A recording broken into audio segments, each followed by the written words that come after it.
ಮುಖ್ಯವಾಗಿ ಯಾವ ಮಾಜಿ ಸಚಿವನ ವಿರುದ್ಧ ಇಂತಹ ಗಂಭೀರವಾಗಿರುವಂತಹ ಭ್ರಷ್ಟಾಚಾರ ಆರೋಪ ಇದ್ದಾಗ ಒಂದಲ್ಲ ಎರಡಲ್ಲ ನೂರಾರು ಕೋಟಿ ರೂಪಾಯಿಗಳನ್ನ ಪರಿಶಿಷ್ಟ ಪಂಗಡದ ಅಭಿವೃದ್ಧಿಗೆ ಆ ಮಕ್ಕಳಿಗೆ ಮೀಸಲಿಟ್ಟಿರತಕ್ಕಂಥ ಹಣವನ್ನ ಲೂಟಿ ಹೊಡೆದಿರತಕ್ಕಂಥ ವ್ಯಕ್ತಿಯನ್ನ ಮತ್ತೆ ಅವತ್ತು ಕ್ಯಾಬಿನೆಟ್ಗೆ ಹ್ಯಾಕ್ ತೆಗೆದುಕೊಳ್ಳೋದಕ್ಕೆ ಸಾಧ್ಯ? ಮುಖ್ಯಮಂತ್ರಿಗಳಿಗೆ ಏನಂತ ಒತ್ತಡ ಇತ್ತು ಮುಖ್ಯಮಂತ್ರಿಗಳ ಮೇಲೆ ಆಗಲಿ ಎಐಸಿಸಿ ಮೇಲೆ ಆಗಲಿ ಅಂತ ಏನು ಒತ್ತಡ ಇತ್ತು?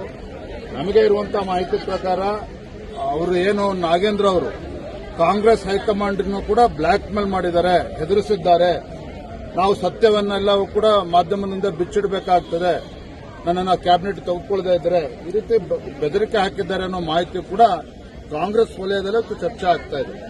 ಹಾಗಾಗಿ ಇದರ ಪರಿಣಾಮನೇ ಇಂಥ ಘೋರ ಅನ್ಯಾಯ ಮಾಡಿರ್ತಕ್ಕಂಥ ಇಂಥ ಮಹಾಭ್ರಷ್ಟಾಚಾರ ಮಾಡಿರುವಂಥ ವ್ಯಕ್ತಿಯ ವಿರುದ್ಧ ಕೋರ್ಟ್ ನ್ಯಾಯಯುತ ಚಾರ್ಜ್ ಶೀಟ್ ಸಲ್ಲಿಸಿದ್ರು ಕೂಡ ತನಿಖೆ ಆಗಿ ಅಂಥ ವ್ಯಕ್ತಿನ ಇಷ್ಟು ಆತುರವಾಗಿ ಕ್ಲೀನ್ ಚಿಟ್ ಸಿಗೋಕ್ಕೂ ಮುಂಚೆನೆ ಅವರನ್ನ ಕ್ಯಾಬಿನೆಟ್ ತೆಗೆದುಕೊಂಡಿದ್ದಾರೆ ಅಂತ ಹೇಳಿದ್ರೆ ಇವತ್ತು ಆ ಸಮುದಾಯಕ್ಕೆ ಮಾಡಿರ್ತಕ್ಕಂಥ ಅಪಚಾರ ಕಾಂಗ್ರೆಸ್ ಸರ್ಕಾರದ್ದು.